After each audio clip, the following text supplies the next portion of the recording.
Welcome, history enthusiasts, to History Teller YT, the channel where the past comes alive and stories of vision, courage, and wisdom leap from the pages of time to your screen.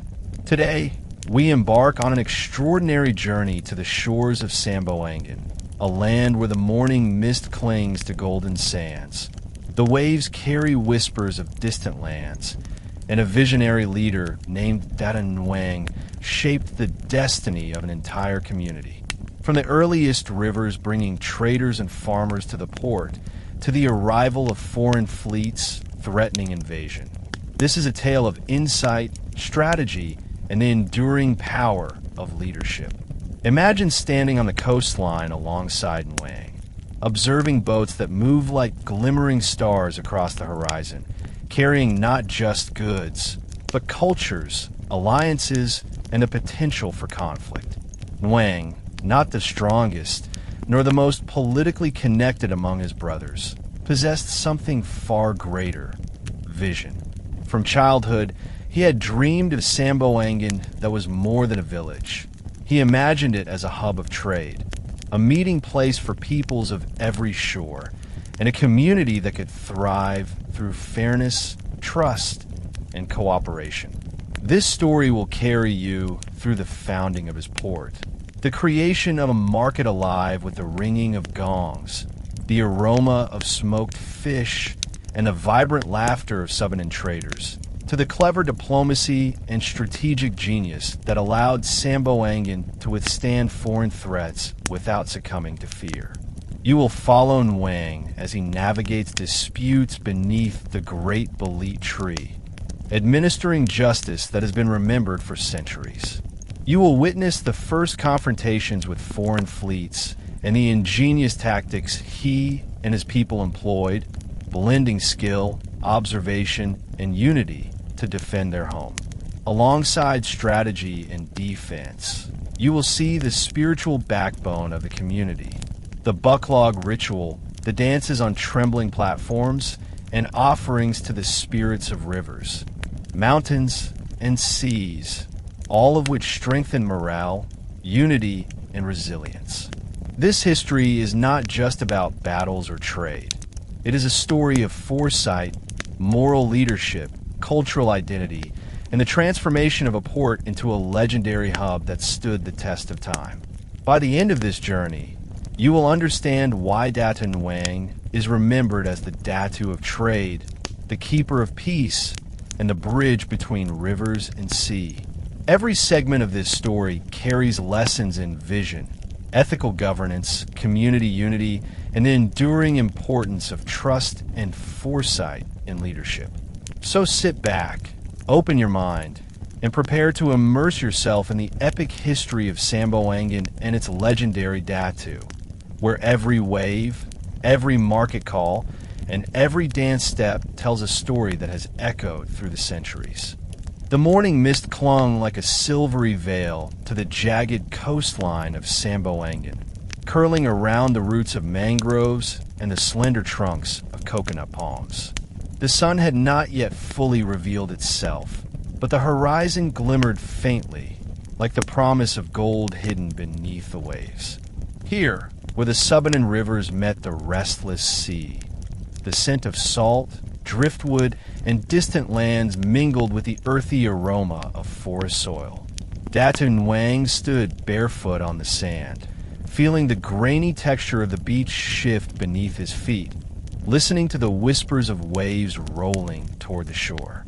His eyes, dark and steady, traced the faraway silhouettes of trading boats gliding like stars across the water's surface, a sight that had captivated him since childhood.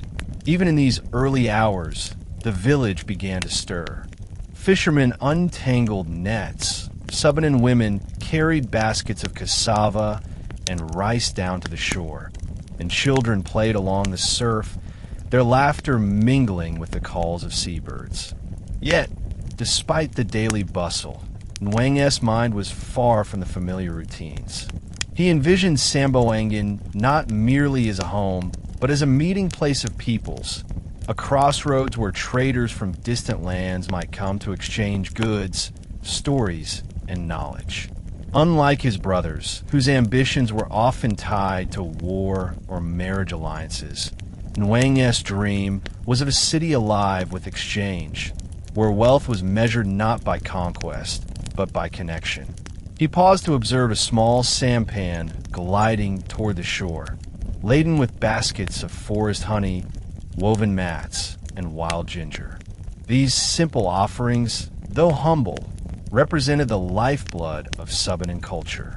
And as he looked at them, N'wang thought deeply. What if Samboangan could be more than a village? What if it became a place where all rivers, all peoples, all stories could meet? With that thought, the slender young Datu began to plot a path not of war, but of vision, knowing that the sea, the sky, and the forest would one day bear witness to his plan. From his earliest years, N'wang had watched the rivers ferry goods from the interior valleys to the coastline. Canoes heavy with rice, cassava, root crops, and baskets brimming with forest treasures glided down from the mountains, meeting traders who had crossed seas and ventured into unknown waters. Fishermen brought the gifts of the ocean, fish glistening with the sheen of dawn, pearls hidden within shells, and clusters of mangrove crabs that clicked their claws in protest at being caught.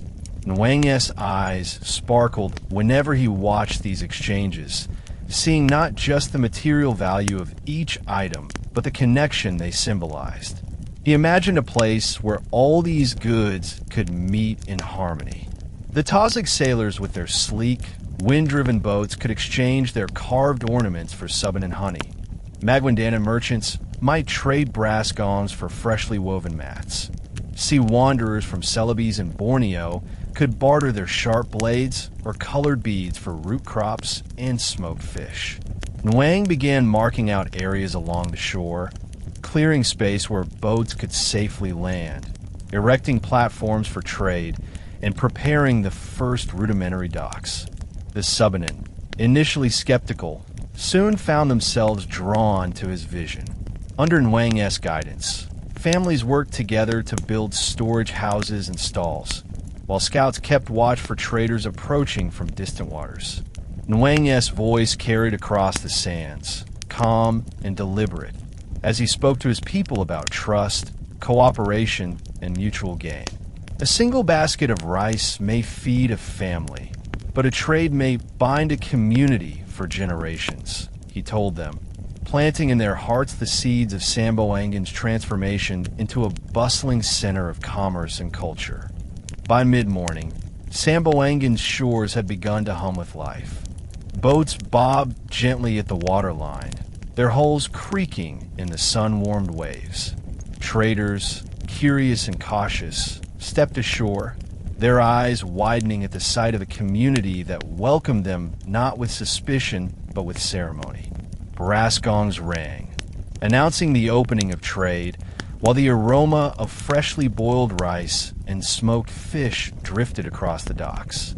Subanen villagers displayed their wares with pride. Woven mats, jars of honey, smoked fish, bundles of ginger, and cassava lay arranged in patterns meant to attract the eye and honor the buyer. Traders from beyond the archipelago set down baskets of fine cloth, sharp knives, beads sparkling like captured rainbows, and trinkets of colored glass. Languages intertwined like streams converging, and N'wang, seated beneath a massive bolete tree on a carved wooden stool, observed it all with satisfaction. His rule, unlike that of others who relied on fear or brute strength, relied on fairness, trust, and respect. He mediated disputes gently but firmly, listening to each voice before issuing judgments that would become known along the coast for their wisdom and balance. As the sun rose higher, the heart of Samboangan beat stronger. Children laughed while helping families carry goods. Elders shared stories of the rivers and the sea, and the market became more than an exchange of objects. It was an exchange of culture, ideas, and friendship.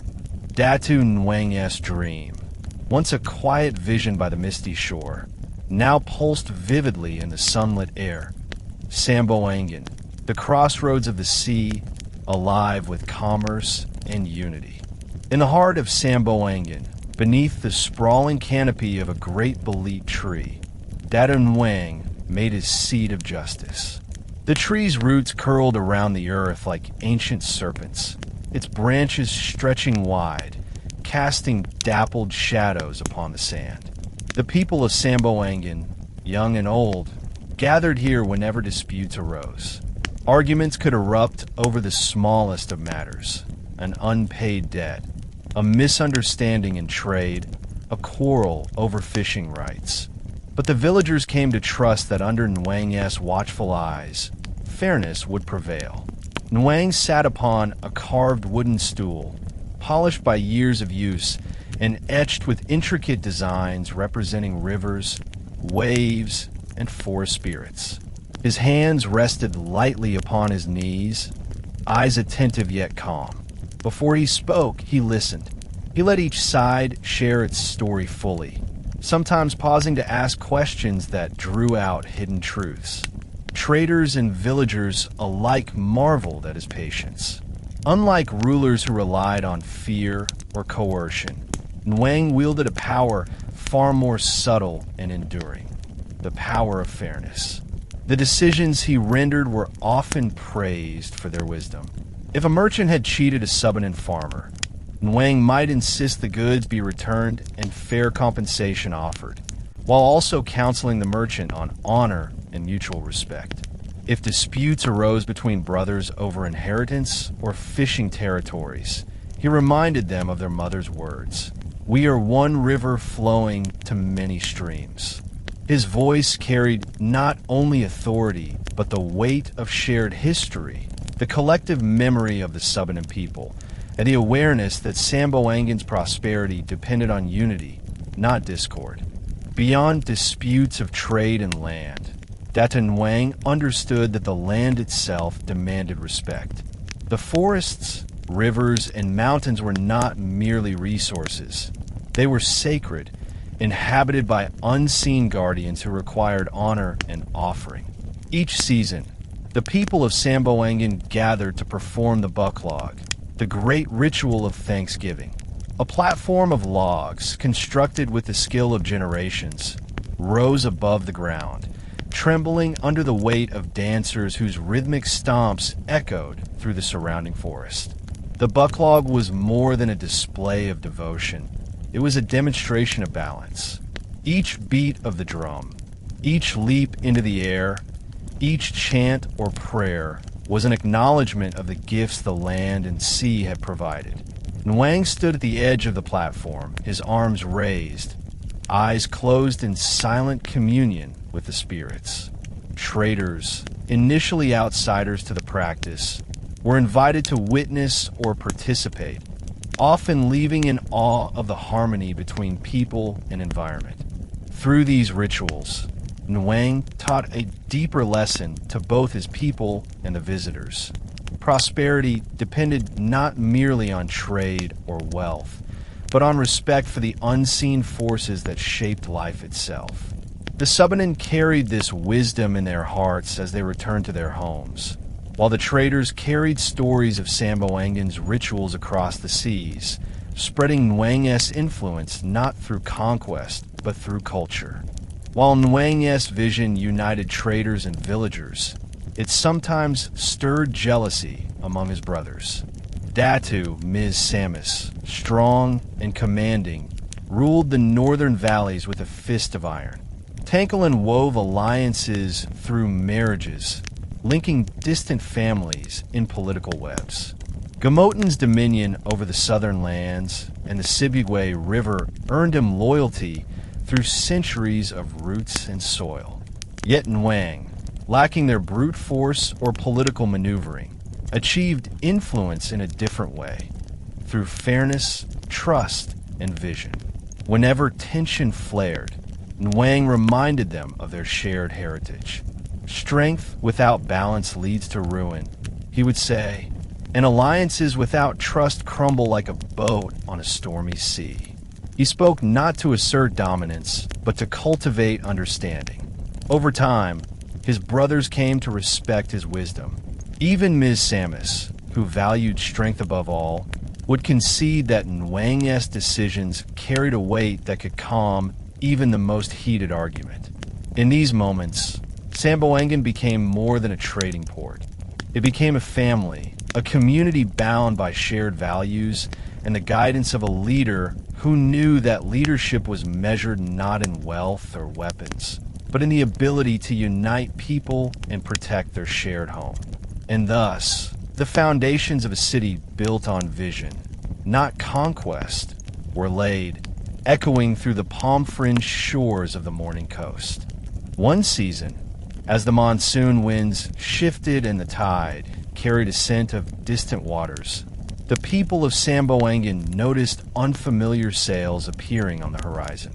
Unlike the familiar Dusin or Tazig vessels that came to trade, these boats were larger, their hulls dark and foreboding. The sails, often a patchwork of cloth, fluttered with a different rhythm, and the oarsmen moved in a synchronized cadence unknown to the villagers. Elders whispered among themselves, uneasy. "These are not the traders we know," one said, his voice trembling. "They speak in tongues we cannot understand. Their weapons glint with fire, and their eyes search not just for goods, but for land and power." Children huddled behind their mothers, sensing the tension carried on the wind. N'wang, however, remained calm, standing barefoot upon the sand as he had many mornings before. He studied the newcomers, noting their uniforms, their formations, and the goods they carried. While caution tempered his curiosity, N'wang's vision of Samboangan as a meeting place of peoples guided his actions. He knew fear could close doors, but wisdom could open them. He sent word to his elders and traders, preparing gifts of rice, fish, and betel nut. At the same time, he instructed scouts to observe the newcomers' behavior carefully, to note whether their intentions leaned toward commerce or conquest. The slender Datu understood that a single misstep could endanger not only the port, but generations of Subanen culture. Yet he also believed in the possibility of peaceful exchange, even with those who seemed alien and threatening. As the foreign ships drew closer, the marketplace of Samboangan became unusually quiet. Traders from Celebes and Borneo paused, their curiosity mixed with unease. N'wang stood at the waterline, his posture composed but alert as the newcomers came ashore. They carried trinkets of glass, iron tools, and finely wrought knives, gifts, yet subtly assertive in nature. The first interactions were cautious. Hands were extended in greeting, eyes studied faces, and words were exchanged slowly, with gestures bridging the gap of language. The foreign sailors seemed intrigued by the abundance of rice, fresh fish, and forest goods. N'wang spoke through interpreters and gestures, offering hospitality and asserting the rules of trade that had long guided his people. "You may trade freely, but respect our land and our customs," he conveyed. The foreigners nodded, though a glint of ambition flickered in their eyes, a subtle reminder that commerce often walked hand in hand with desire for control. That evening, N'wang walked along the shore, the moon reflecting on the gentle ripples of the bay. He observed the fires from the anchored ships, their smoke curling toward the stars. His mind raced, balancing hope with caution. If they come for trade, we shall welcome them. But if they come for conquest, may the spirits of mountain and river guard us. He whispered to the sea, feeling both its vastness and its silence as a witness to his vow. The Subanen, watching from their homes and docks, felt a mixture of awe and unease, recognizing the magnitude of a world reaching into their coastal paradise.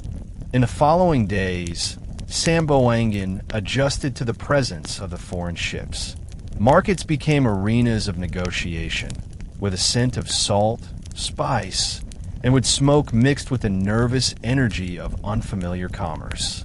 The Subanen traded their honey, mats, and smoked fish for glass beads, iron knives, and other exotic goods, marveling at their colors and craftsmanship. Yet the elders noted the subtle shifts, the glances of the foreign captains toward land plots, their mapping of the coast, and the quiet discussions among themselves about the size and strength of the village. N'wang called his council together beneath the great bolete tree. His brothers, wary and suspicious, looked to him for guidance. "We do not reject strangers," he said, voice calm but firm, "but neither do we surrender our lands. We offer trade and friendship, and in return we ask for respect. Watch them, speak to them, and remember who we are. Samboangan is a place of rivers meeting the sea, not a prize for the strongest." His words resonated, instilling in his people a sense of vigilance combined with dignity. Through this careful balance of openness and caution, N'wang began to define the principles that would guide Samboangan for generations. That commerce could coexist with sovereignty, that respect could temper ambition, and that the vision of a city of peace was worth protecting, even in the face of unknown powers. The marketplace thrummed again, richer and more complex, while the young Datu silently prepared for the inevitable challenges of a world extending far beyond the familiar waters of the Subanen rivers. After the first cautious encounters with the foreign ships, Datu N'wang realized that Samboangan's survival and prosperity depended not only on vigilance, but also on foresight. He called his council together beneath the great bolete tree, where the shade offered both comfort and symbolism, a reminder that their roots ran deep and their branches could reach outward. He spoke of a strategy that balanced openness and defense. Trade is the lifeblood of our people, but trust must never be blind. We shall welcome those who seek friendship, but the sea and forest must protect our home. Under N'wang's guidance, scouts and traders were assigned to accompany visiting ships, ensuring that each exchange was fair and that no visitor overstepped their bounds. He established designated landing areas along the coast, with platforms and docks sturdy enough to support large vessels, yet easily defensible if needed. Markets were reorganized so that Subanen goods remained under close watch, while foreigners displayed their wares at separate stalls. The community's elders, inspired by N'wang's wisdom, taught young villagers not only the art of trade, but also the history of their land and the importance of respect for both river and sea. N'wang understood that these foreign merchants carried knowledge and goods from lands he had only imagined. Their iron tools, colored beads, and intricate cloth fascinated his people, and he encouraged the exchange of ideas along with goods. Maps, stories of distant islands, and accounts of the star's movement over the seas were eagerly shared, enriching Samboangan's understanding of the wider world. Yet N'wang never lost sight of his core principle, that Samboangan's identity must remain intact, protected by vigilance and fairness, with the welfare of its people as the highest priority. Over the following months, N'wang became more than a local Datu. He became a master diplomat. Each foreign captain or trader learned quickly that Samboangan operated under rules different from distant lands. If disputes arose over goods or payments, N'wang mediated patiently, often turning potential conflicts into opportunities for understanding. He demonstrated that diplomacy was not the art of yielding, but the art of balancing interests while maintaining respect and sovereignty. One day, a disagreement erupted between a foreign captain and a Subanen fisherman over the price of smoked fish. The captain demanded a lower price, threatening to cut ties if refused. N'wang stepped forward, calm and deliberate, and spoke in measured tones. He invited both parties to recount their side, and then he proposed a solution, a fair price based on labor, rarity, and quality, along with a token of future trade to reinforce mutual benefit. The captain, though initially skeptical, accepted the compromise, impressed by the Datu's ability to resolve tension without intimidation. Word of N'wang's fairness spread along the coasts. Sailors and merchants began to prefer Samboangan as a trading hub, knowing that disputes would be resolved equitably and that their goods would be treated with respect. N'wang's vision of a port as a meeting place of peoples, ideas, and cultures was becoming reality. By practicing diplomacy and trust, he ensured that Samboangan flourished not by dominance, but by the strength of reputation, fairness, and strategic wisdom. Despite the prosperity that trade brought, N'wang remained ever mindful of the risks. He knew that the foreigners' gifts of glass beads and iron tools were often accompanied by subtle ambitions. Observing from the shore, he noted how some captains quietly assessed the land, measured the coastlines, and whispered among themselves in unfamiliar tongues. Though no immediate threat emerged, N'wang understood the necessity of preparedness. He organized watchtowers along the cliffs and elevated points of the coastline. Young warriors were trained not only in combat, but also in observation and reporting, learning the geography of the bay and the patterns of the tides. N'wang also encouraged the community to strengthen their canoes and develop signaling methods for early warnings, ensuring that Samboangan could respond quickly to any sudden danger. Yet he did this quietly, never allowing fear to dominate the people, so that the marketplace continued to thrive alongside preparation. N'wang's philosophy became clear. True leadership demanded foresight. Peace and prosperity were worth celebrating, but vigilance was the price of survival. Trade, diplomacy, and defense were not separate endeavors. They were intertwined, each supporting the other. As the sun set over Samboangan, casting long shadows over the docks and markets, N'wang walked along the shore, thinking of the rivers that flowed from the mountains to the sea. In his heart, he knew that the future of Samboangan depended on honoring the past, embracing the present, and preparing wisely for the unknown tides yet to come. As months turned into years, the port of Samboangan thrived under Datu N'wang's guidance. The morning sun no longer revealed just fishing canoes and small rivercraft. The horizon now shimmered with sails of many sizes, belonging to traders from faraway lands. The air carried a symphony of sounds, the rhythmic slapping of oars, the creak of timber as ships docked, the calls of sellers offering rice, fish, honey, mats, and spices. Each voice, each sound, became part of the rhythm of a community united by commerce and respect.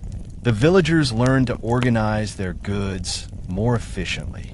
Markets expanded along the sand and further into the forests bordering the coast. Subanen craftsmen and women, once producing for their own community, now tailored their work for the eyes of foreign traders. Mats were woven with patterns that reflected both tradition and aesthetic appeal for distant buyers. Honey was packaged in clay jars sealed with leaves to preserve its sweetness. Fishermen learned to sort their catch to meet diverse tastes, from local families to visitors from Borneo and the southern islands. N'wang watched these developments with quiet pride. Every action, every effort of the people reflected not only their skill, but also the trust that he had cultivated. Trade was not merely a transaction of goods. It was an exchange of culture, ideas, and reputation. Samboangan's influence extended beyond the bay as stories of the port's fairness and prosperity spread. Traders returned season after season, bringing new goods, news of distant lands, and sometimes challenges, all of which N'wang met with patience and wisdom. The growth of trade brought not only wealth, but also new responsibilities. N'wang knew that prosperity could invite envy or conflict, So he strengthened the bonds of the community. Festivals became more elaborate, integrating elements from both local tradition and the customs of visiting traders. The Buklog remained central, but now it included songs and dances inspired by other cultures, creating a bridge between Subanen heritage and the wider world. He also focused on education and training. Young men and women were taught reading of the stars, navigation, boat handling, and trade skills. N'wang encouraged literacy in both local scripts and the languages of frequent visitors, ensuring that Samboangan's traders could communicate with sailors from across the seas. These efforts created not just wealth, but resilience, a population capable of negotiation, trade, and diplomacy. N'wang's leadership style became a model for neighboring regions. Unlike his brothers who ruled with strength or alliances alone, N'wang demonstrated that vision, fairness, and practical wisdom could elevate a community. He balanced authority with consultation, giving space for elders, traders, and young leaders to contribute to decisions affecting the port. Disputes over land, goods, or water were resolved not by might, but by dialogue. And over time, Samboangan earned a reputation as a place of trust, peace, and opportunity. Despite the prosperity, N'wang remained vigilant. Foreign traders, though often respectful, sometimes carried ambitions beyond trade. Their ships, large and well-armed, were a reminder that the world beyond Samboangan's shores was not always friendly. Observing quietly, N'wang studied their movements, recorded the tides and winds, and trained scouts to report anomalies immediately. He began building elevated watch posts along the coast, camouflaged among the trees and rocks. Young warriors practiced both defensive maneuvers and signaling techniques, using fire, drums, and flags to communicate swiftly across distances. N'wang also ensured that the community's canoes were versatile, capable of fishing, trade, or swift retreat if needed. These preparations were conducted discreetly, so as not to alarm traders or visitors unnecessarily. Through this balance of vigilance and hospitality, Samboangan grew in strength and reputation. N'wang's vision of a thriving port, a meeting place of people's ideas and goods, was increasingly realized, yet he never lost sight of the underlying principle. Trade and prosperity must coexist with autonomy and the protection of the people. As the sun dipped toward the horizon, casting golden light over the busy docks, N'wang walked along the shore, reflecting on the delicate harmony he had cultivated, a balance between trust and caution, peace and preparedness, vision and vigilance. As Samboangan's reputation grew, whispers of foreign ambition began to ripple across the coastal villages. While many visitors arrived seeking trade, some captains and their armed crews measured the shores with a different eye. They scrutinized the wide beaches, the forested hinterlands, and the strategic river mouths, noting not only where goods could be collected, but also where fortifications might be built. The elders of Samboangan, experienced in reading signs from the natural world, observed subtle changes in the visitors' behavior. One foreign captain lingered near the river delta, tracing lines in the sand with his staff. Another appeared to sketch the layout of the marketplace. While nothing overtly hostile occurred, these gestures sparked unease. The villagers approached N'wang, seeking guidance. Datu, they said, their intentions may not be pure. They admire our port, but their eyes linger on the land itself. N'wang listened carefully, his gaze steady upon the horizon where the foreign sails still glimmered like stars at dusk. He understood that fear alone would not protect Samboangan, nor would outright aggression. The balance of diplomacy and vigilance was delicate. We must remain hospitable, but we must also prepare, he said. The sea welcomes all, yet it does not surrender its treasures without care. Observe, learn, and act only when necessary. His words reflected the wisdom he had cultivated over years of trading and negotiating, a strategy to maintain peace without sacrificing sovereignty. Recognizing the importance of alliances, N'wang began reinforcing connections with neighboring tribes and rulers. Messengers traveled upriver to Gamotin in the south, where fertile valleys along the Sibugwe River nurtured crops and communities loyal to Subanen traditions. Envoys also visited Tankalan in Sindangan, whose marriage alliances created subtle networks of loyalty across distant lands. Even Datu N'wang, commanding strength in the north, was consulted to maintain a united front. Through these alliances, N'wang sought not domination but mutual support. He emphasized that Samboangan was a place of trade, culture, and learning, not a prize for conquest. Agreements were established for shared defense in case foreign ambitions became more than subtle observation. Traders from Borneo, Celebes, and the southern islands were also encouraged to act as intermediaries, reporting back to their homelands the fairness and hospitality of Samboangan's people. Simultaneously, N'wang worked to strengthen internal bonds. Local councils met more frequently, discussing trade, dispute resolution, and defensive strategies.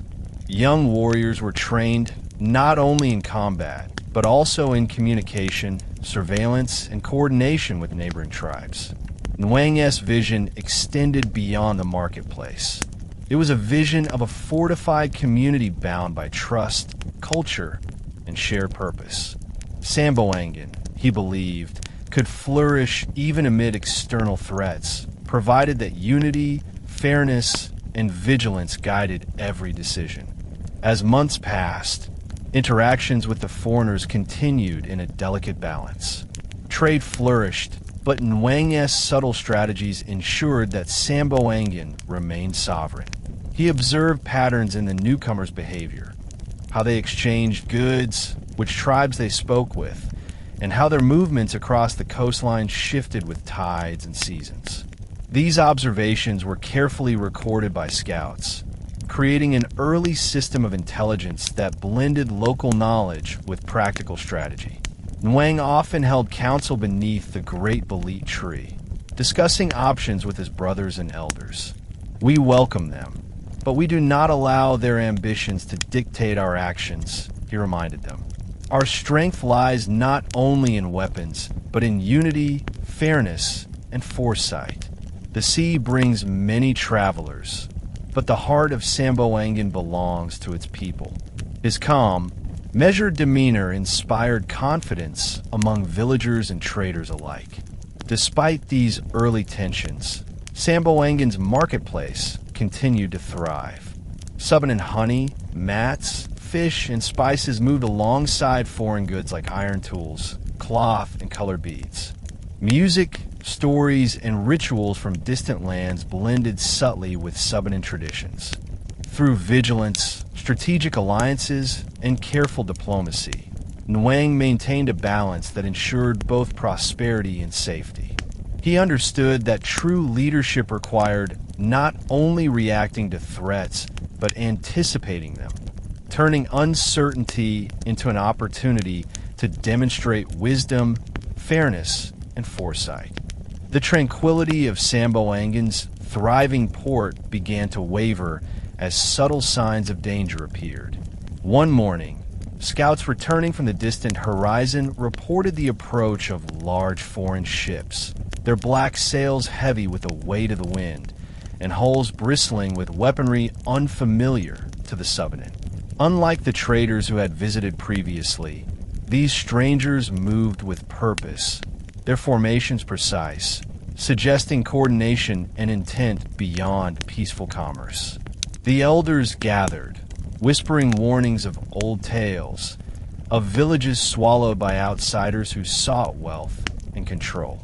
Children played along the shore, unaware of the tension, while women prepared rice, fish, and baskets of goods, instinctively sensing the unease that ran through the air. Datu N'wang, however, remained composed. Standing barefoot on the sand as he had for countless mornings, he observed the foreign fleet, noting every detail: the number of ships, the speed of their approach, the flags and symbols painted on their sails. Though fear lingered among the villagers, N'wang's vision provided clarity. We have traded with the world, yet our hearts remain anchored in these shores. We welcome friends, but prepare for those who wish to test our resolve, he whispered to the sea, feeling its vastness mirror the complexity of the challenge ahead. He summoned the council of elders and his brothers, outlining strategies that combine diplomacy, defense, and community coordination. It was a lesson for the people of Samboangan. Vigilance and foresight were the shields that would protect their prosperity. Understanding the need for practical preparation, N'wang initiated a series of defensive measures while maintaining the port's openness for trade. Elevated watchtowers were reinforced along cliffs and hills, camouflaged with native foliage to blend seamlessly into the landscape. Young warriors, trained for both agility and endurance, practiced maneuvers along the coastline, learning to use the terrain, tides, and forest cover to their advantage. Canoes, previously used primarily for fishing and trade, were modified for swift defensive action, with space for small contingents of warriors and signaling equipment. N'wang also invested in communication methods that allowed rapid alerts across Samboangan. Fire signals, drum beats, and strategically placed flags ensured that distant parts of the community could be warned in moments, providing a coordinated response to any external threat. Scouts patrolled the perimeters daily, noting every movement, every unfamiliar boat or stranger approaching the coastline. Meanwhile, the marketplace continued to thrive, subtly demonstrating to both villagers and visitors that the port remained strong, organized, and vigilant. These measures were accompanied by diplomacy. Envoys were sent to nearby allies: Datu N'wang in the north, Tankalin in Sindangan, and Gamotan along the Sibugwe River, informing them of the growing presence of foreign ships. They were reminded of the importance of cooperation, shared intelligence, and the defense of Samboangan, a jewel among the rivers and the sea. N'wang's approach reflected his deep understanding that security was not achieved through isolation, but through coordination, preparation, and strategic foresight. Amid these early threats, the villagers of Samboangan observed N'wang's calm and deliberate leadership. He did not act out of fear, nor did he allow panic to spread. Instead, he combined wisdom, foresight, and the guidance of local tradition to navigate uncertainty. He convened daily councils with elders, traders, and young leaders, ensuring that all voices were heard and that decisions reflected the collective insight of the community. One day, a foreign envoy approached the shore, offering trade gifts while subtly probing the villagers' defenses. N'wang welcomed the envoy, receiving the gifts and inviting discussion, all while keeping scouts alert and the people prepared. He understood that strength and diplomacy must coexist. By remaining open yet cautious, Samboangan demonstrated that it was not a land to be seized lightly, and that its people, united by trust and leadership, would not yield to intimidation. Through these actions, N'wang instilled a lasting lesson in his people. True leadership required balance. Prosperity could not exist without vigilance. Diplomacy must coexist with preparation, and community strength depended on both individual skill and collective unity. As the sun set over the horizon, painting the waters in shades of gold and crimson, the people of Samboangan felt both the weight of responsibility and the reassurance of their Datu's guidance. Their port remained vibrant, their trade continued, and their spirit of resilience deepened, a testament to the wisdom and foresight of Datu N'wang, keeper of Samboangan. The foreign ships had anchored in the bay for several days, their crews carefully observing the ebb and flow of Samboangan's life. One morning, envoys were sent ashore bearing gifts of iron tools, colored cloth, and small chests of glittering beads. Their arrival caused a mix of curiosity and tension among the villagers. Children peered from behind baskets of fish, traders watched silently, and elders whispered old tales of distant peoples with unfamiliar customs. Datu N'wang met the envoys at the shore, standing tall and composed. He received their gifts with gratitude, bowing slightly in acknowledgement while keeping a watchful eye on their movements. The envoys spoke in their own language, which few in Samboangan understood. N'wang relied on interpreters, gestures, and careful observation to gauge their intentions. The gifts, though impressive, carried with them an unspoken message, a test of Samboangan's hospitality and resolve. During the initial exchange, N'wang maintained a balance of openness and authority. He offered food, water, and shelter for the envoys, while subtly asserting that Samboangan's rules, traditions, and sovereignty were non-negotiable.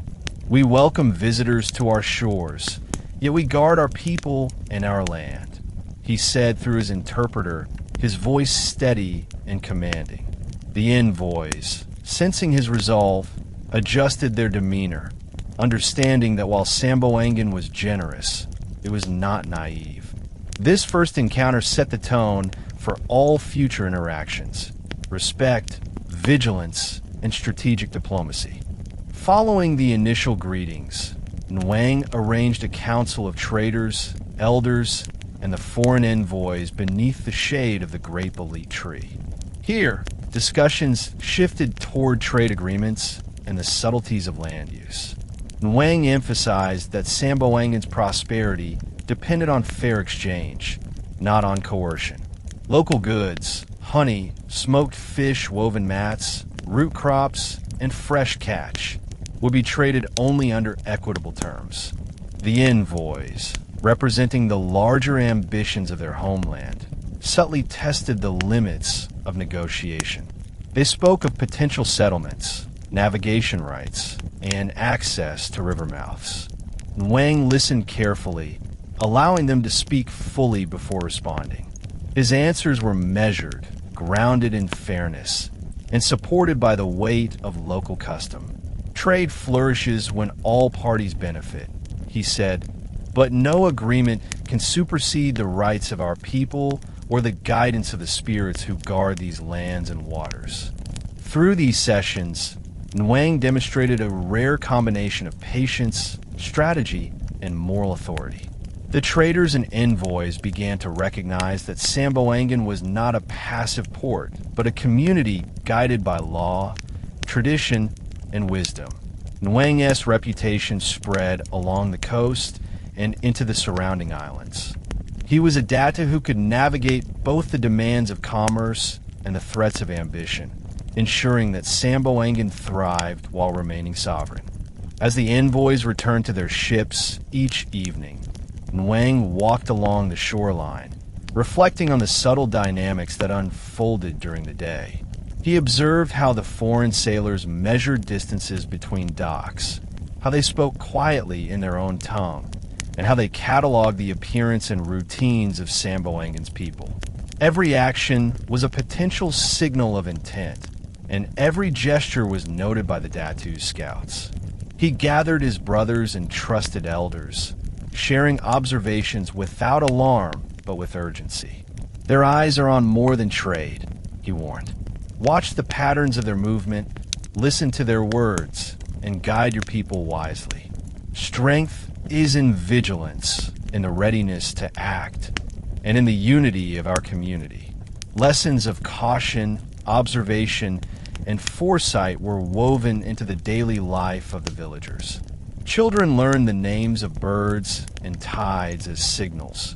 Fishermen learned to read the horizon for subtle changes. Traders practiced patience and strategy alongside their dealings in goods. By blending diplomacy with preparedness, N'wang ensured that Samboangan remained a thriving hub of trade while safeguarding its sovereignty. The port became a living classroom where commerce, culture, and vigilance were inseparable. Even as foreign powers tested boundaries with subtle gestures, the people of Samboangan remained confident under N'wang's guidance, knowing that their Datu's wisdom, fairness, and foresight were as protective as any fortification. The winds over Samboangan carried more than the scent of salt and sea. They now whispered of growing pressures from foreign powers. Ships had begun to linger longer in the bay, their crews becoming increasingly bold, their movements deliberate and measured.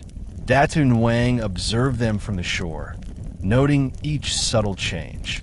Extra sails hoisted, lines reinforced, and the presence of unfamiliar weapons. Unlike previous traders, these newcomers carried an aura of authority and subtle threat that could not be ignored. Villagers sensed the tension, though they could not fully understand its nature. Fishermen hesitated at the water's edge. Traders inspected their goods more cautiously, and children were told to remain close to their families.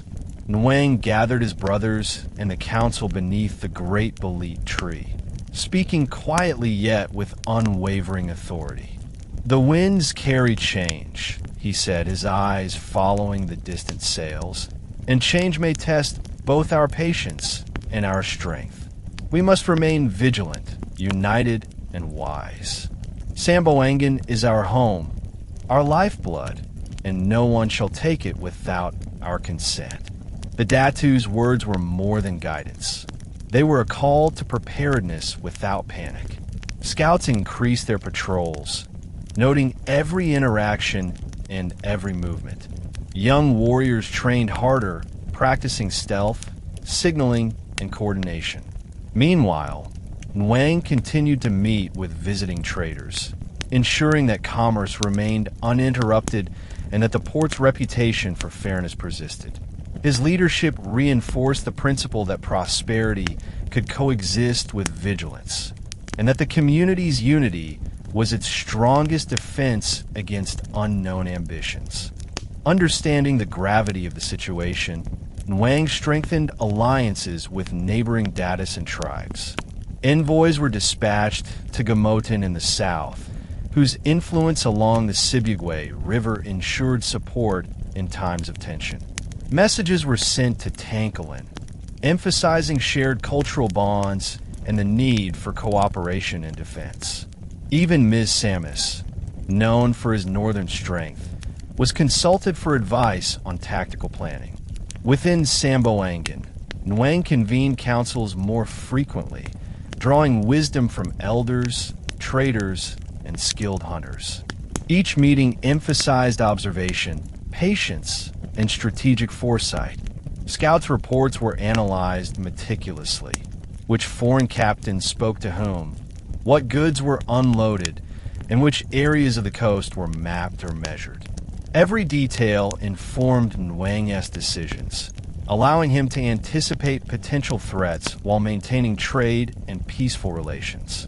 Meanwhile, the people of Samboangan were encouraged to contribute actively to both commerce and defense. Children learned navigation and signaling. Women prepared provisions while observing the tides and seasons, and young men were taught to move stealthily through forested paths. N'wang's approach reflected his philosophy. Strength was not merely in weapons, but in knowledge, preparation, and the unity of a vigilant community. By blending trade, culture, and tactical readiness, Samboangan remained a vibrant, thriving hub amid rising pressures. Even as the foreign ships lingered, N'wang skillfully balanced diplomacy with cautious observation.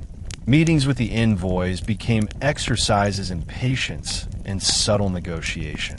He acknowledged the value of the gifts they offered: iron tools, fine cloth, beads, but also reinforced Samboangan's autonomy. Trade flourishes when respect is mutual, he reminded them. But no gift can grant rights over our land or our people. The envoys learned to respect his calm authority. Though they tested boundaries, they began to recognize that Samboangan was not merely a passive port. It was a community guided by wisdom, tradition, and vigilance. Every interaction reinforced N'wang's principle that leadership required balance, welcoming outsiders while safeguarding sovereignty, encouraging trade while preparing for potential conflict, and ensuring that prosperity never overshadowed preparedness. In quiet moments, N'wang walked along the shoreline, observing the horizon and the bustling market alike. He reflected on the delicate balance he had created, a thriving port open to the world, yet protected by unity, foresight, and cultural cohesion. The people of Samboangan, inspired by their Datu's leadership, began to internalize his lessons.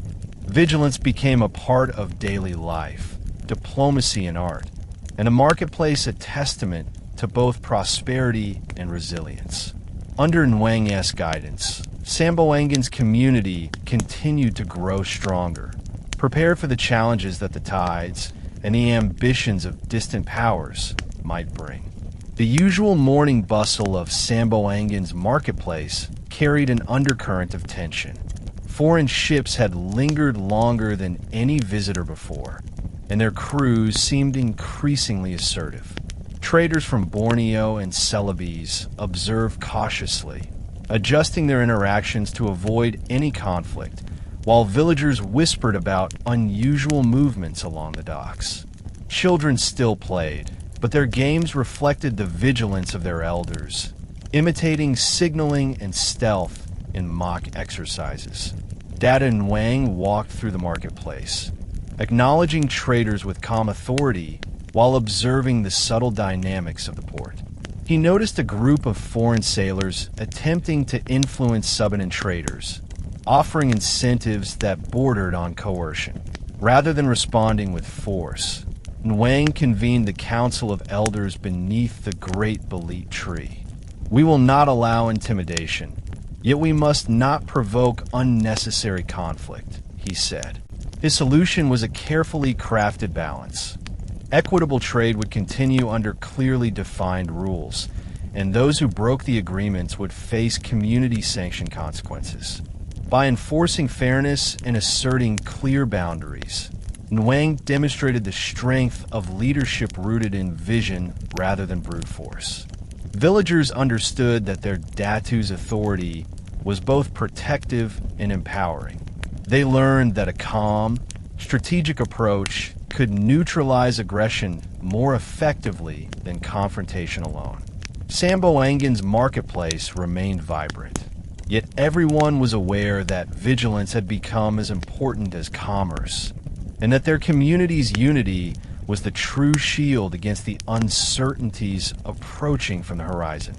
As tensions grew, N'wang sought to ensure that Samboangan's alliances were as strong as its community. Envoys traveled to Gamotan, who controlled the fertile southern valleys, ensuring that reinforcements and supplies could be mobilized if necessary. Messages were sent to Tankalan in Sindangan, emphasizing the importance of a unified front in both diplomacy and potential defense. Even Ms. Samus, whose northern stronghold relied on brute strength, provided insights into strategic positioning along river inlets and defensive formations. Within Samboangan, N'wang strengthened the network of scouts and young warriors. Every approach of foreign ships or unusual activity in the forest was logged and communicated quickly.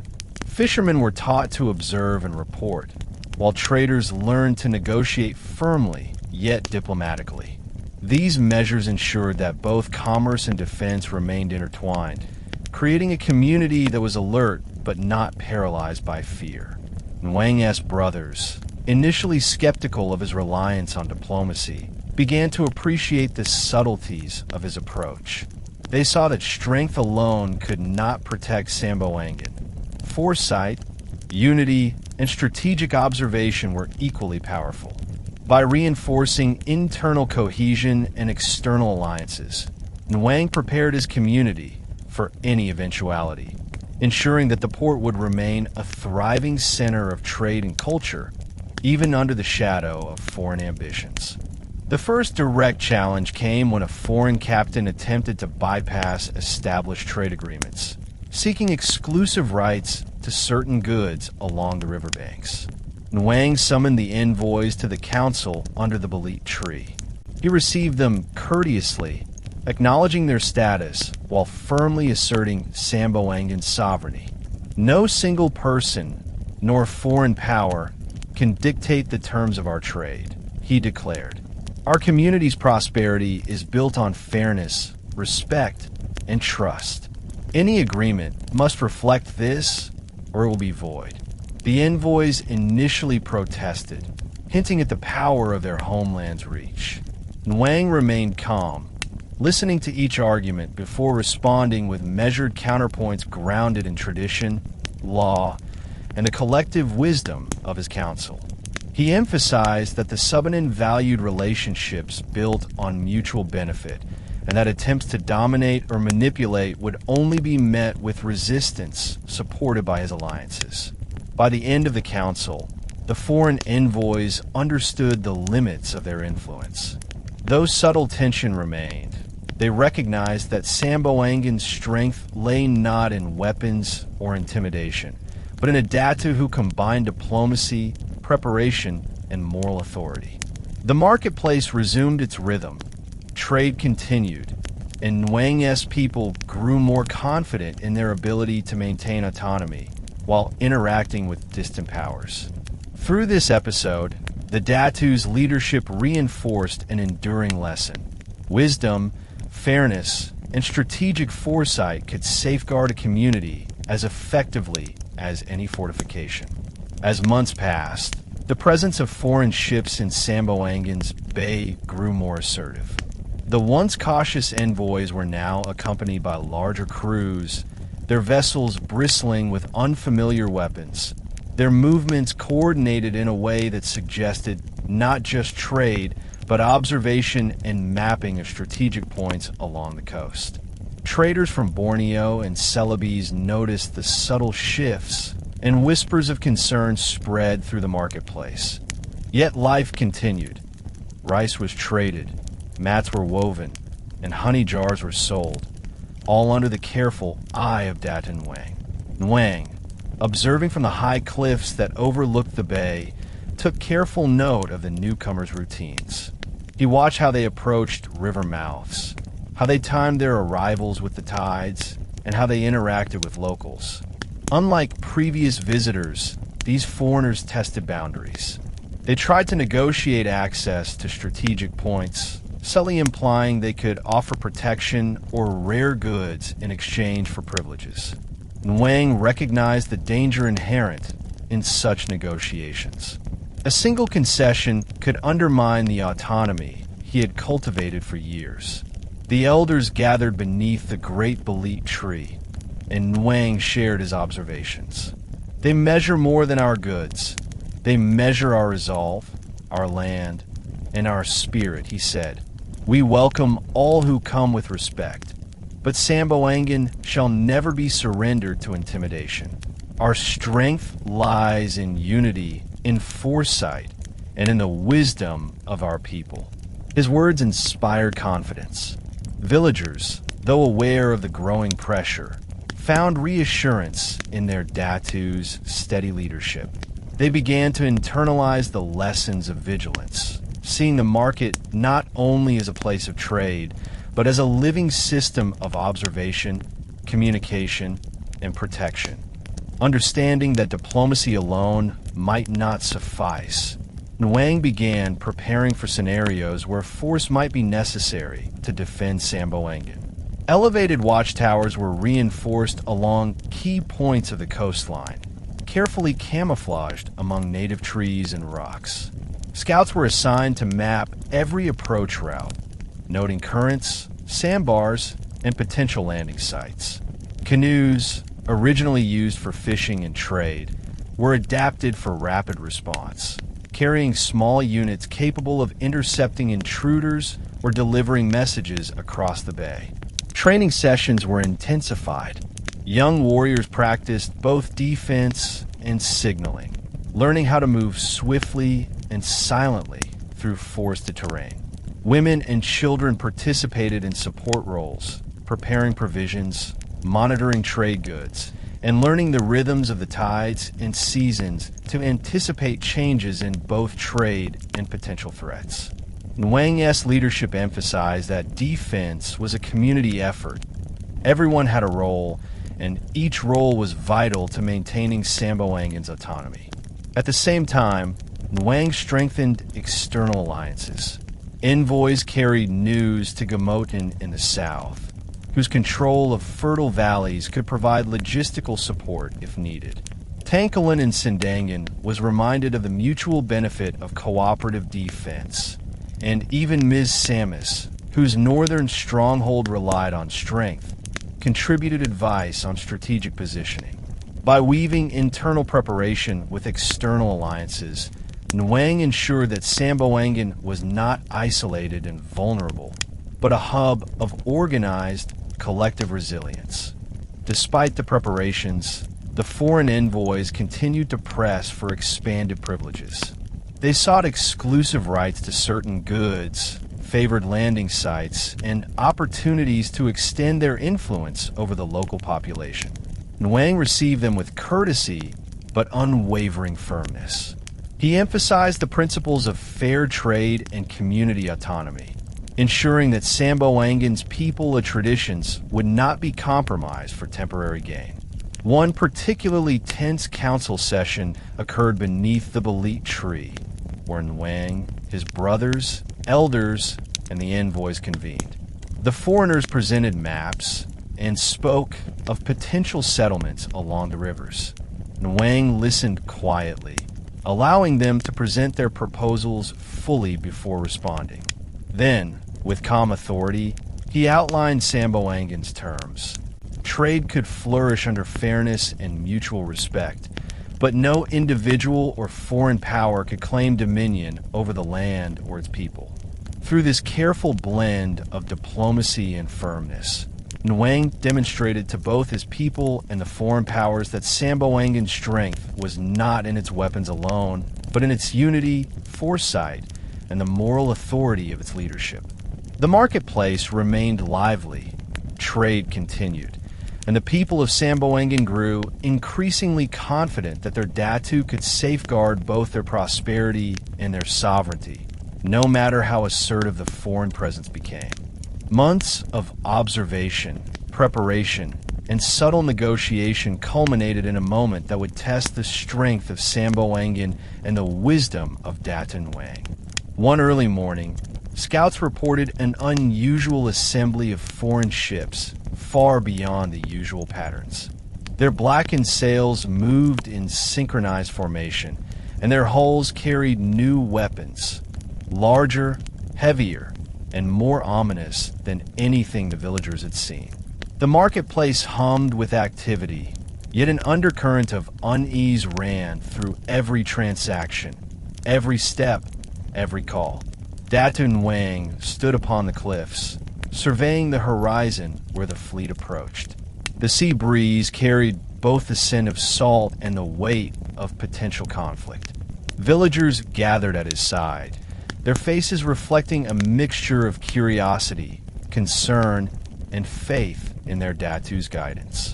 N'wang's calm gaze swept across the waters. "They come not merely for trade," he said softly, "but to test our resolve, to see if the heart of Samboangan bends." His words were measured, yet carried the authority of years spent guiding the port through challenges and uncertainty. Orders were issued quietly but decisively. Scouts relayed instructions to key watch points. Signaling posts were manned, and canoes were readied for rapid deployment. The marketplace continued under strict oversight, allowing commerce to persist while ensuring vigilance. N'wang's philosophy was clear. Maintaining normalcy amidst uncertainty reassured the community, while strategic preparation ensured readiness for any sudden aggression.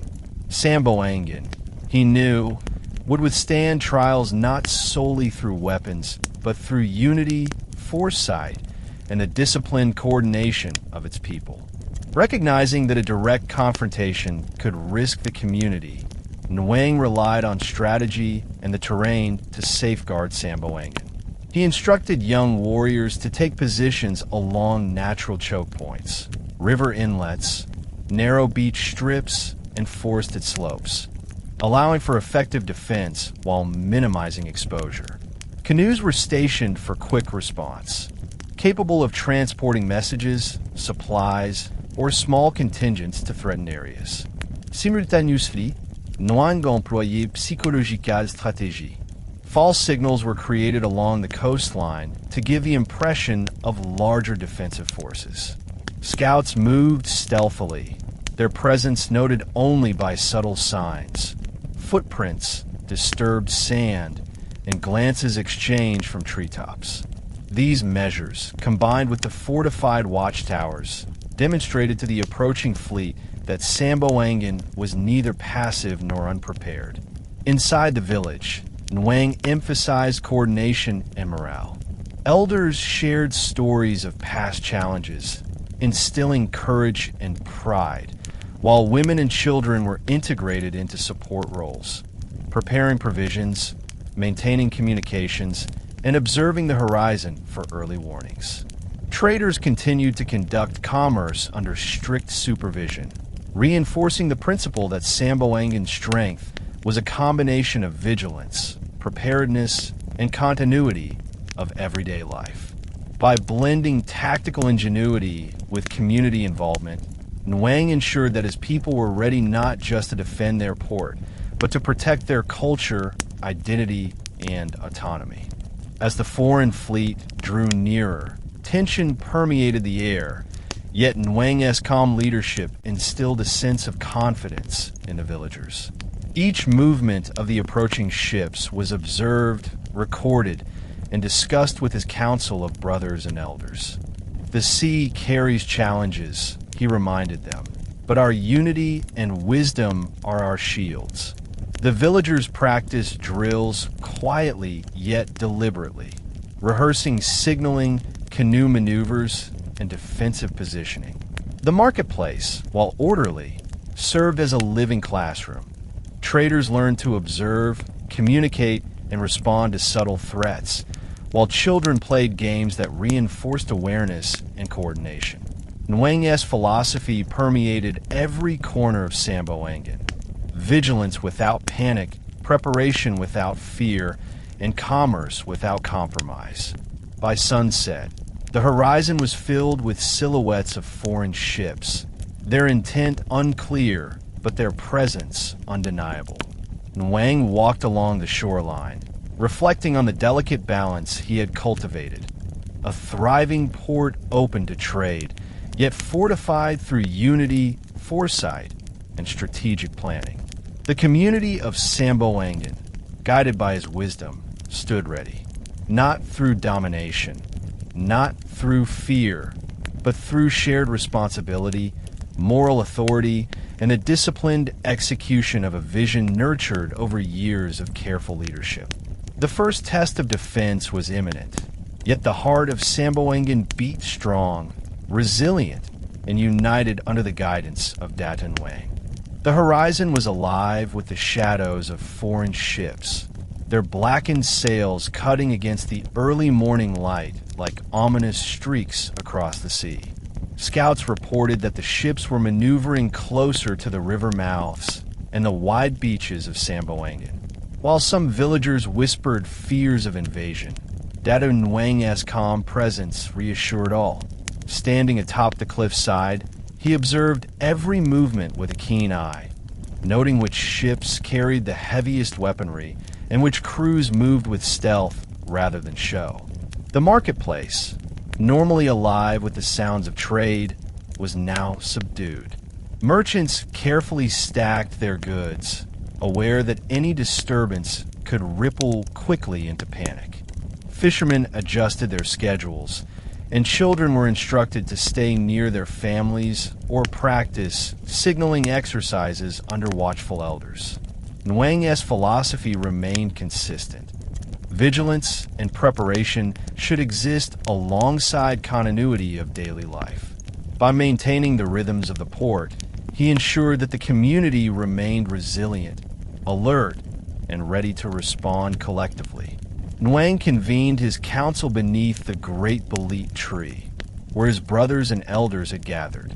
He outlined tactical positions, assigned scouts to critical points, and coordinated signaling systems across the cliffs, forests, and river inlets.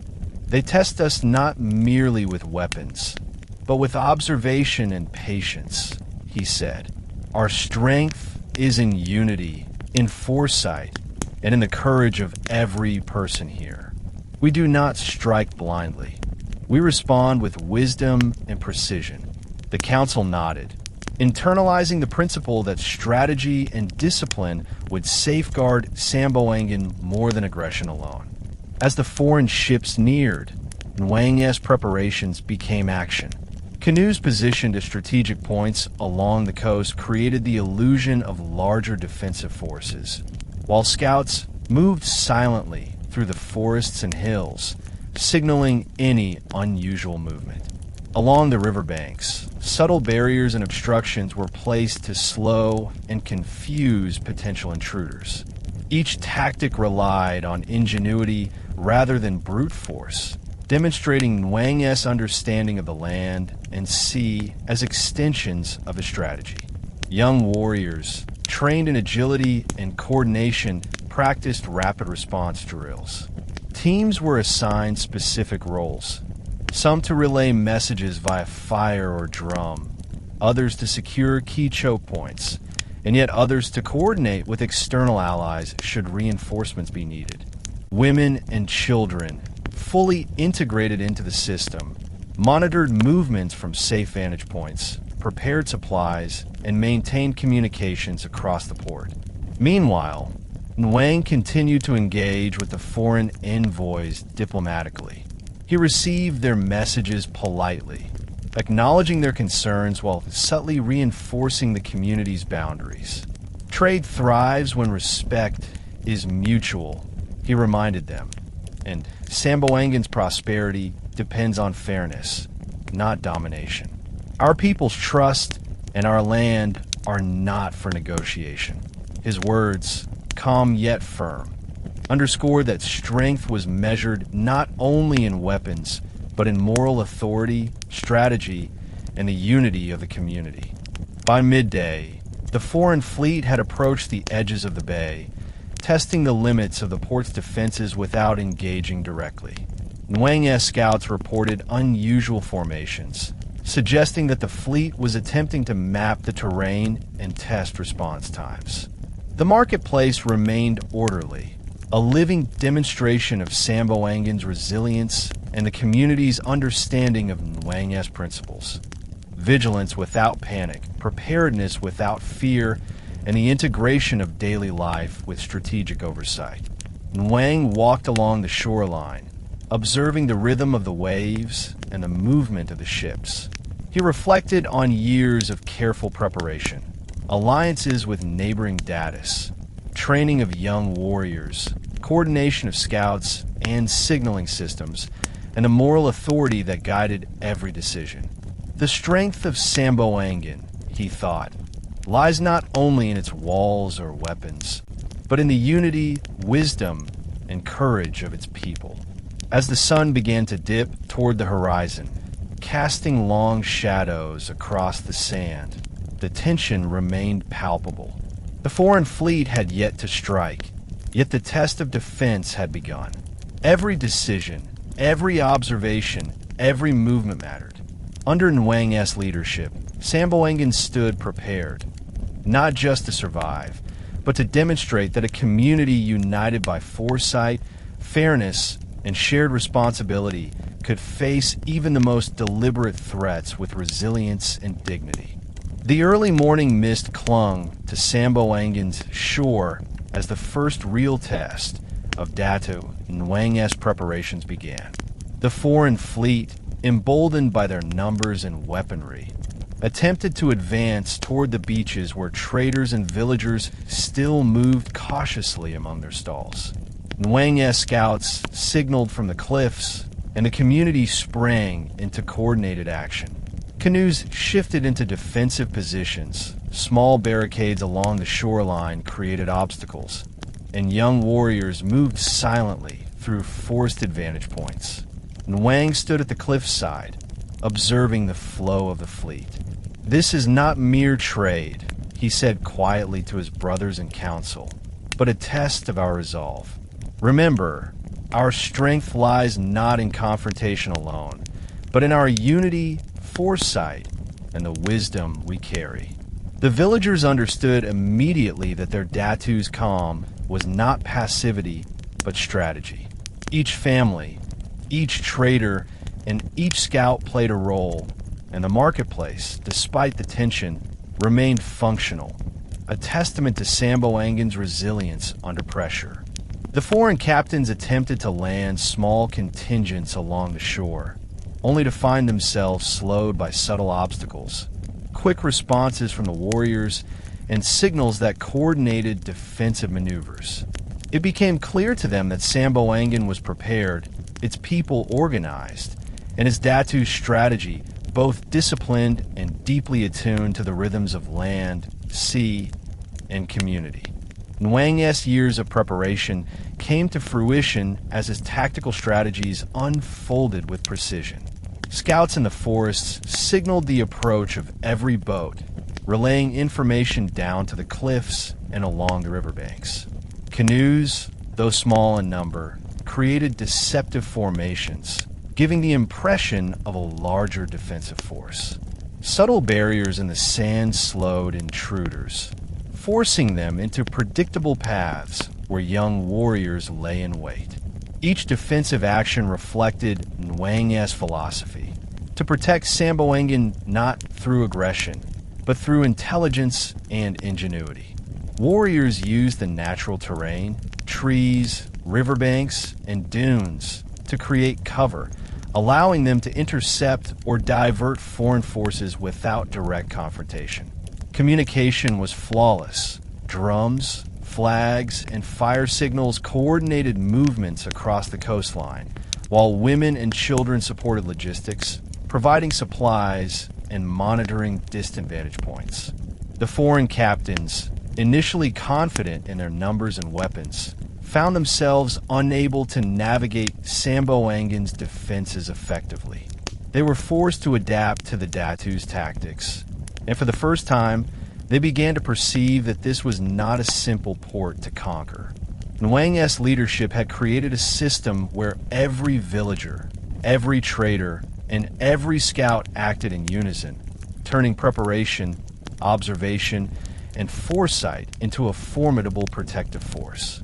By midday, the initial engagement had subsided without significant loss or injury, yet its impact on both Samboangan and the foreign fleet was profound. Villagers felt the tangible effects of N'wang's leadership. Preparedness, unity, and careful observation had safeguarded the port. Traders continued their business with cautious optimism, while young warriors and scouts had gained first-hand experience in defending their homeland. N'wang convened the council beneath the great Belit tree, reviewing reports from every vantage point. "The test has begun," he said, "but we have proven that Samboangan can withstand challenge when every heart and every mind works together. Strength is not in fear, but in unity, foresight, and the courage of our people." His words inspired renewed confidence.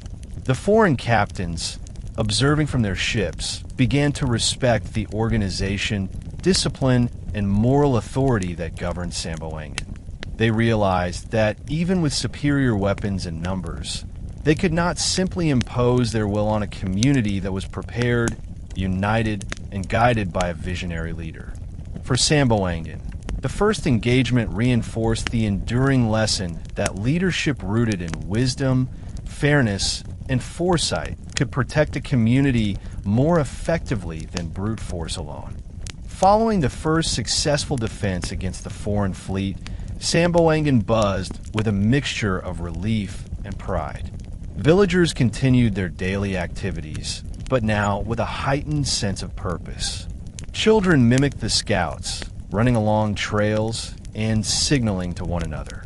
Traders ensured that goods were carefully managed, and the elders reinforced lessons in observation, strategy, and caution. Datu N'wang convened his council beneath the great bolete tree to assess the engagement. He reviewed reports from scouts, warriors, and traders, noting every success and every area for improvement. "We have defended our home, but vigilance must continue," he reminded them. "Each day brings new lessons, and every challenge strengthens us if we act wisely and together." The council agreed to expand the watchtowers, reinforce the natural defenses along the riverbanks, and train additional groups of young warriors to act as both observers and responders. N'wang also emphasized the importance of continuing trade. "Our prosperity is our shield as much as our warriors," he said. "Visitors must see that Samboangan is a hub of fairness, commerce, and culture. In doing so, we show strength in multiple ways, through unity, through vigilance, and through the wealth and order of our port." This approach ensured that the community remained both prepared for conflict and engaged in the thriving exchanges that had long defined Samboangan.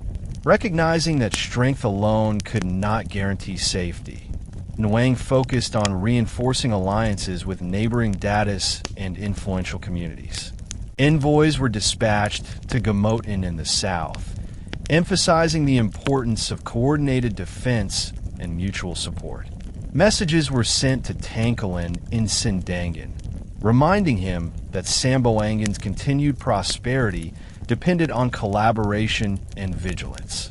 Ms. Samus in the north was consulted regarding strategies to protect river access and coordinate watch points along tributaries. Within Samboangan, N'wang's teachings became part of daily life. Scouts trained in reading subtle signs of foreign presence.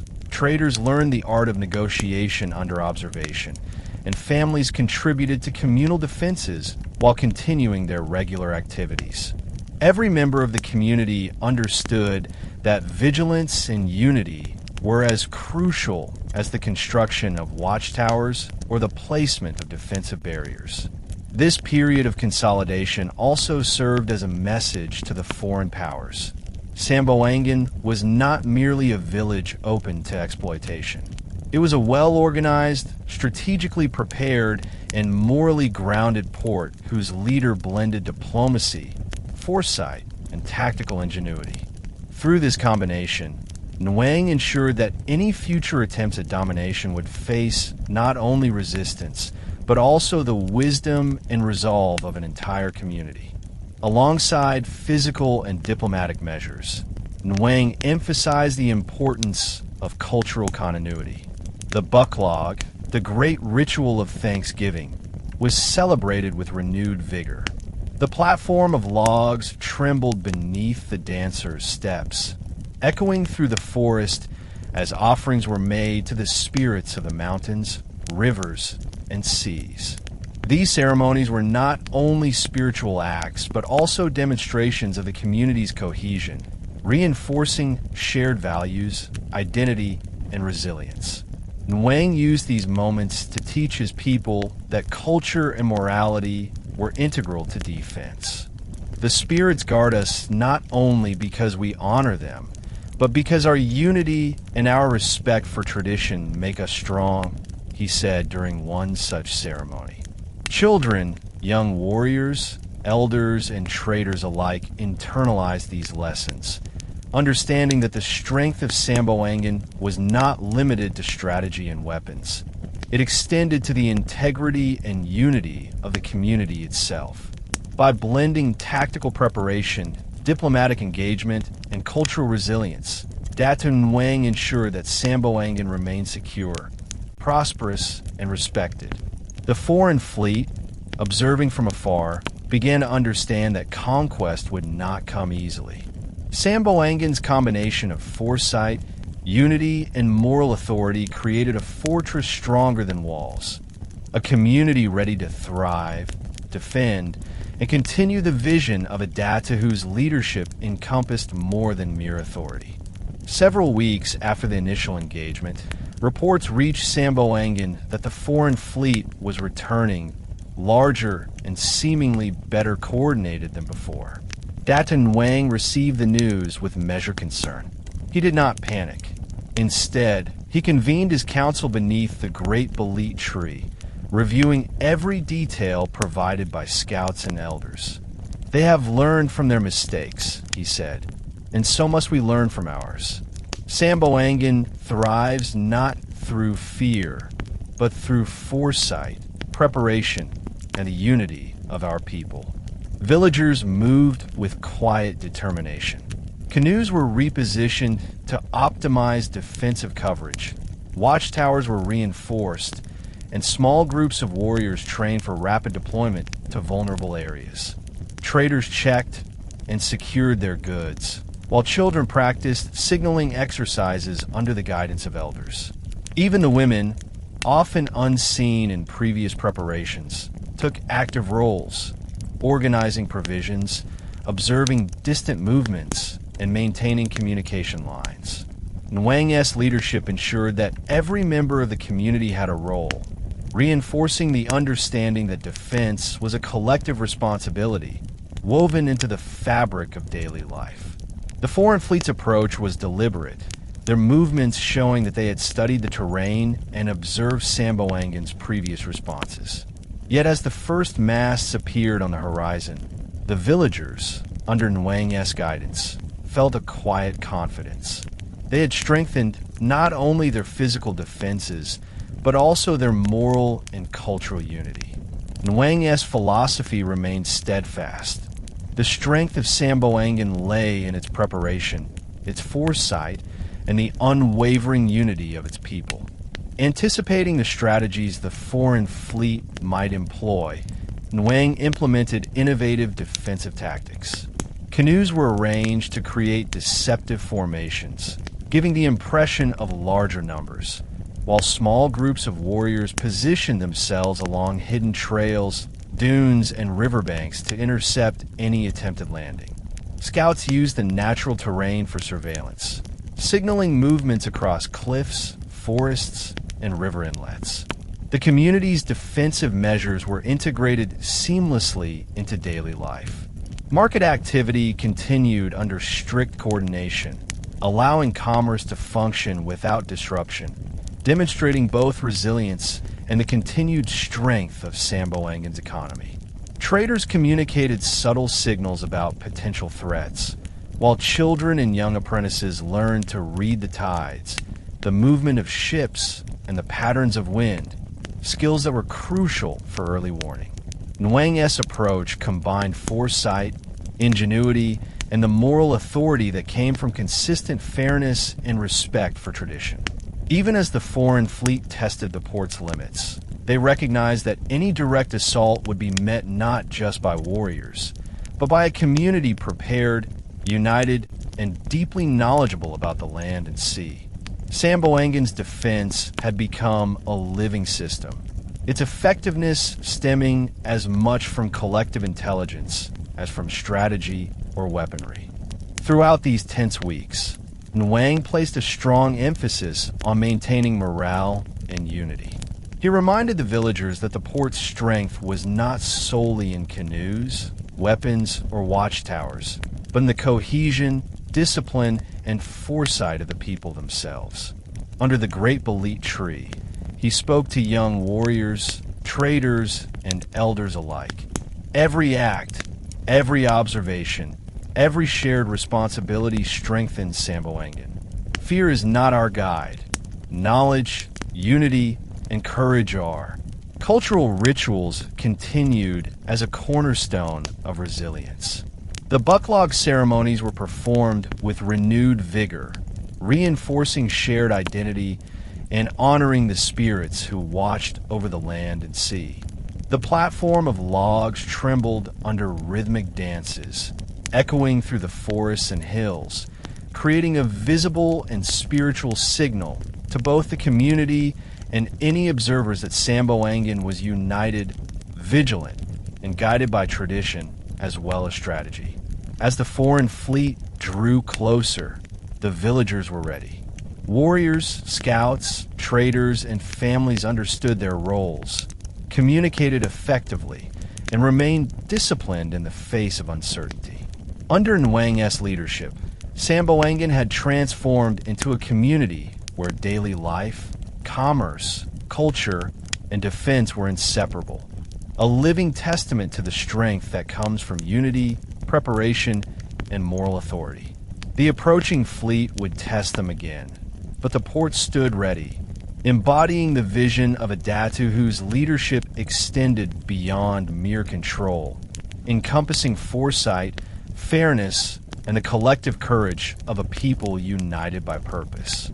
The morning sun glinted off the waters of Samboangan as the foreign fleet advanced once more. This time, their numbers had increased, and their formations indicated a higher level of coordination. From the cliffs, Datu N'wang observed every movement with a calm intensity.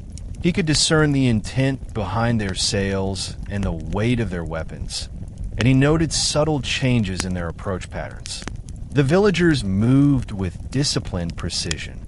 Scouts communicated using drum signals and reflective surfaces, while canoe crews adjusted positions along the coast to create deceptive formations that exaggerated the port's defensive capabilities. Traders continued their exchanges, subtly watching for any anomalies that might indicate imminent danger, and children, under the guidance of elders, practiced rapid signaling drills. N'wang called his council together beneath the Belit tree. "They test us once more," he said, his gaze steady on the horizon. "But we are not the same as when they first came. Our preparation, our unity, and our understanding of the land and sea are greater than theirs. We will respond not with fear, but with wisdom and coordinated strength." His calm authority instilled confidence, reinforcing the principle that Samboangan's power lay not only in weapons, but in foresight, organization, and the collective resolve of its people. As the fleet drew nearer, N'wang's strategies unfolded with meticulous precision. Canoes, though small, created a maze of apparent defenses, forcing foreign ships into predictable channels along the shoreline. Forested trails, dunes, and riverbanks concealed young warriors, who moved silently to intercept any landing attempts. Scouts relayed real-time information to the council, allowing N'wang to adjust deployments instantaneously. Traders participated in the system as well, monitoring interactions with the foreign envoys and signaling any attempts to manipulate local commerce. Women prepared provisions and maintained communication lines between different segments of the village, ensuring coordination and rapid response. Every member of Samboangan was integrated into the defensive network, demonstrating that true resilience required participation from the entire community. The foreign captains, confident in their superior weaponry and numbers, quickly realized that their approach was being systematically neutralized. The combination of terrain advantage, strategic deception, and the moral authority of N'wang's leadership created a defense that could not be easily breached. The fleet was forced to retreat temporarily, reassessing its approach and acknowledging, silently, that Samboangan was no ordinary port, but a community prepared and united under a wise and vigilant Datu. Though the engagement ended without large-scale conflict, its effects were profound.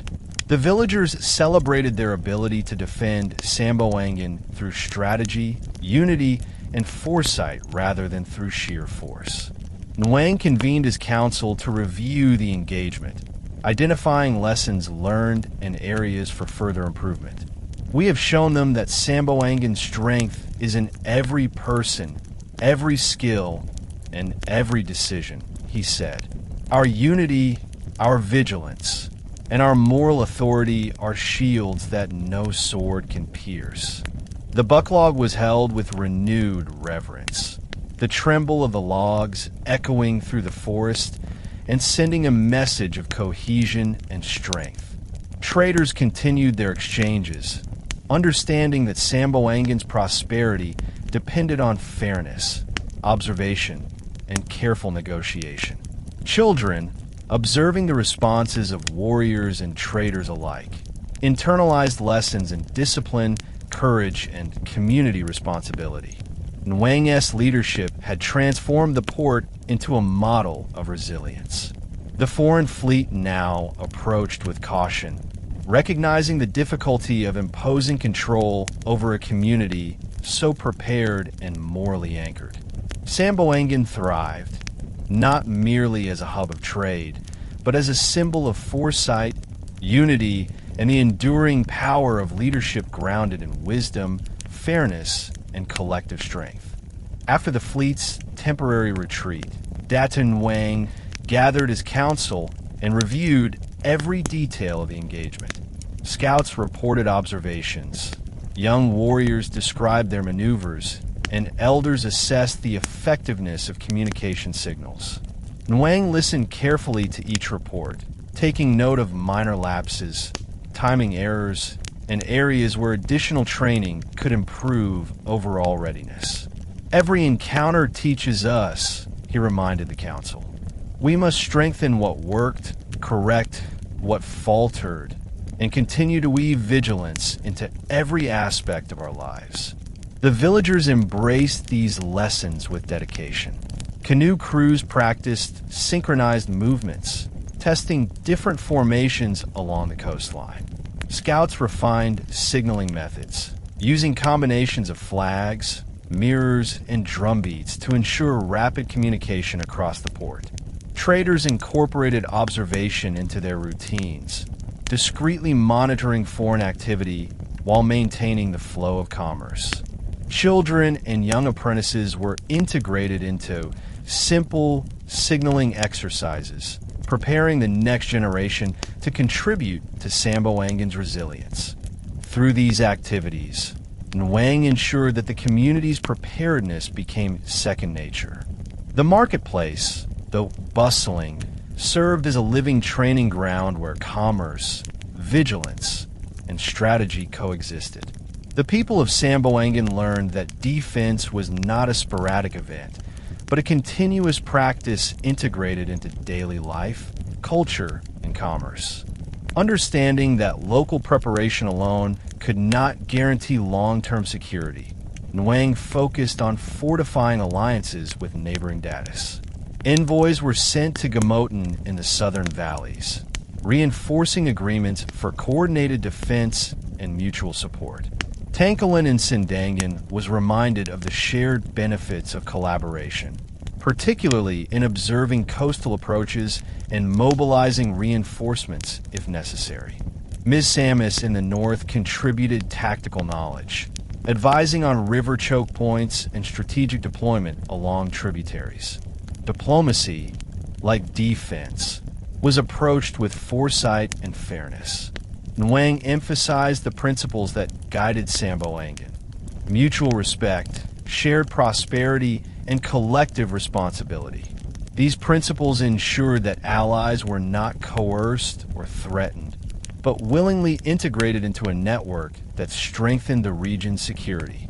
The combination of internal preparation and external alliances created a robust system, reinforcing Samboangan's resilience and signaling to foreign powers that any attempt at domination would face both local and regional resistance.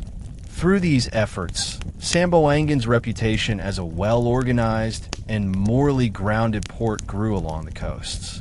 Traders, explorers, and neighboring communities came to recognize that the port was governed not by fear or aggression, but by wisdom, unity, and the foresight of its Datu. N'wang also reinforced the cultural foundations that underpin the community's strength. The Buklog ceremony continued to serve as both a spiritual and social anchor. On the platform of logs, dancers' steps resonated through the forest, echoing the unity, discipline, and shared purpose of the people. The elders used these ceremonies to impart lessons about vigilance, responsibility, and the ethical principles that guided N'wang's leadership. These cultural practices were integrated into the defense system. Observations, drills, and communications were conducted in harmony with daily life and spiritual observances. Traders, warriors, and families recognized that the strength of Samboangan lay not solely in its physical defenses, but in the moral cohesion and shared values that motivated every action. By blending strategic preparation, alliances, and cultural resilience, Datu N'wang ensured that Samboangan remained secure, prosperous, and respected. Foreign powers, observing from afar, understood that conquest would require more than weapons. It would require overcoming a united, disciplined, and morally anchored community. The port stood ready, a living testament to the vision of a Datu whose leadership transcended force, combining foresight, fairness, and collective courage. Weeks passed, yet the shadow of the foreign fleet never fully receded.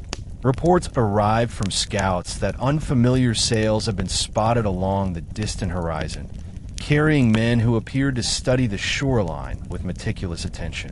Datu N'wang received the intelligence with calm assessment, convening his council beneath the great bolete tree. "They test our vigilance again," he remarked, "and so we must test our preparedness, our adaptability, and our unity." The villagers understood immediately that this was not a crisis, but a continuation of the challenge they had trained for. Canoes were repositioned along critical channels. Diversions were constructed along river mouths, and hidden observation posts were reinforced. Young warriors practiced rapid redeployments along natural choke points, while elders coordinated the movement of supplies and provisions to ensure uninterrupted support. Traders, aware that commerce must coexist with security, continued to monitor foreign activity discreetly, signaling anomalies while maintaining the regular flow of goods. N'wang emphasized to his people that resilience was not static. "Strength is not only in what we have prepared," he said, "but in how we adapt to what is yet unknown. Every action we take must combine foresight, observation, and shared responsibility." Through these measures, Samboangan transformed from a village into a living system, where vigilance, adaptability, and unity were inseparable elements of daily life and survival. Recognizing the potential evolution of foreign strategies, N'wang implemented innovative defensive measures designed to challenge the fleet's expectations. Canoes were deployed in irregular formations, creating the illusion of larger numbers while maintaining maneuverability. Scouts disguised themselves along forested ridges and riverbanks, ready to intercept any attempted landing or probe. Communication was refined, integrating mirrors, flags, drumbeats, and fire signals to transmit detailed observations rapidly across multiple vantage points. N'wang also reinforced community participation. Traders, scouts, warriors, and women all contributed to monitoring and logistical support. Children were trained in simplified signaling drills, ensuring that the knowledge of vigilance and coordinated response extended to the next generation. Every individual had a role, and every role had purpose. The foreign fleet, despite superior weaponry, began to notice the efficiency and ingenuity of Samboangan's defenses. Attempts to approach the port were carefully thwarted without unnecessary confrontation, demonstrating to the foreign captains that the community's strength was multidimensional. N'wang's strategy emphasized prevention, observation, and moral authority, creating a defensive system where the people themselves were the principal guardians of their autonomy. The repeated resilience of Samboangan began to establish its reputation beyond the immediate region. Traders from neighboring islands and coasts shared accounts of a port that successfully balanced trade, security, and cultural cohesion. Foreign powers, while tempted by the promise of resources, recognized the difficulty of subjugating a community so organized, strategically adept, and morally grounded. Within Samboangan, the sense of purpose and confidence deepened. Villagers took pride not only in their ability to defend the port, but in the knowledge that their daily actions, trading, observing, signaling, and participating in rituals, contributed directly to the collective security. N'wang reinforced this understanding during council meetings and Buklog ceremonies. Our strength comes from unity, foresight, and respect for tradition. Every family, every trader, every scout fortifies Samboangan in ways weapons alone cannot achieve. As the sun set, casting long shadows across the sand and forests, the people of Samboangan felt both the weight of vigilance and the assurance of preparedness. The foreign fleet, once a looming threat, was now measured against the wisdom, discipline, and collective courage of the community. Under Datu N'wang, Samboangan evolved into more than a port. It became a symbol of adaptive strength, foresight, and moral authority, demonstrating that leadership rooted in vision, fairness, and unity could protect a community more effectively than force alone. Years of careful planning, strategic defense, and community cohesion culminated in a period of lasting peace and prosperity for Samboangan. Datu N'wang, now regarded not only as a leader, but as a visionary, observed the thriving port with quiet satisfaction. The marketplace buzzed with merchants from distant islands, each exchanging goods, stories, and knowledge. Canoes filled the river mouths and coastline, ferrying rice, pearls, woven mats, fine cloth, and spices. The air carried the mingling scents of smoked fish, boiling rice, and exotic goods brought by traders from Celebes, Borneo, and the neighboring Moro regions. N'wang's vision had always been clear. Samboangan was to serve not merely as a settlement, but as a hub where peoples, cultures, and ideas converged. He had cultivated not just the port's infrastructure, but its social, economic, and moral fabric. Scouts continued to monitor distant horizons. Warriors maintained readiness without showing intimidation, and families and traders alike understood that vigilance was a shared responsibility. Through foresight, unity, and moral authority, the port became a model for neighboring settlements, demonstrating that a community could flourish while maintaining both autonomy and openness. Even as foreign powers built fortresses along distant coasts, N'wang's principles ensured that Samboangan remained resilient. The port's prosperity was no accident of geography. It was the outcome of vision, ethical governance, cultural cohesion, and strategic foresight. Every market transaction, every communication from scouts, every dance atop the Buklog platform reinforced the enduring principles that Datu N'wang had embedded into the very essence of the community. Central to Samboangan's continued success was N'wang's ethical and just leadership. Unlike rulers who relied solely on fear, intimidation, or force, N'wang built trust with his people. Disputes were resolved beneath the great Belite tree, where he listened carefully to all sides before rendering balanced judgments. These decisions were not merely about resolving conflict. They reinforced the moral authority and cohesion that made collective defense and prosperity possible. N'wang also emphasized respect for the spirits and the natural world. The Buklog ritual, performed with meticulous reverence, reminded the community that their lives were intertwined with rivers, forests, mountains, and seas. Children, warriors, elders, and traders alike internalized these lessons, understanding that ethical behavior, respect for tradition, and communal responsibility were as vital to the community's security as canoes, barriers, or watchtowers. His approach extended beyond Samboangan's borders. Diplomatic relations with neighboring Datus were conducted with fairness, foresight, and respect. By strengthening alliances and sharing knowledge, N'wang created a network of trust and mutual defense that further safeguarded the port.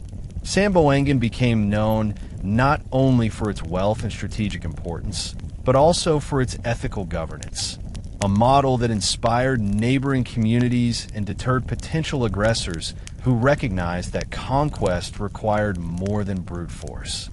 Generations later, the memory of Datu N'wang remained alive in the hearts of the Subanen and all who inhabited Samboangan. They remembered him not as a warrior who fought endless battles, but as a leader whose vision created wealth, peace, and respect. Markets flourished not merely through trade, but through the principles of fairness, observation, and collective responsibility that N'wang instilled. Canoes continued to ferry goods across rivers and seas, echoing the original vision of a port that welcomed exchange while preserving autonomy.